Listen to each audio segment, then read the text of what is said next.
தக்காளி பழத்தினுடைய மேல் தோல், இந்த சிவந்த நிறம் தோல் இருக்கு இல்லையா, புற்றுநோய் வரைக்கும் தடுக்கக்கூடியது. லைகோபீன்ஸ் அப்படிம்பாங்க.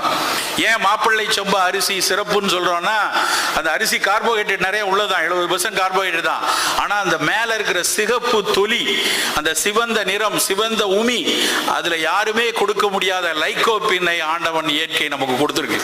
அந்த லைகோபீன் தக்காளி பழ தொலியில இருக்கு, மாதுளம்பழ சிவப்புல இருக்கு, மாப்பிள்ளை சம்பா அரிசியில இருக்கு. அப்ப அந்த சிவப்பு நிறத்துக்கு, அந்த புளிப்புக்கு நம்ம தக்காளியை பயன்படுத்திக் கொள்ளலாம். கல், சிறுநீரக கல் இல்லாத எல்லாரும் நம்ம தக்காளி, ஓரிரு தக்காளி பயன்படுத்துவது நல்லது. ஆண்களுக்கு நிறைய ஆண்கள் இருக்கீங்க, வரக்கூடிய ப்ராஸ்டேட் கேன்சர்.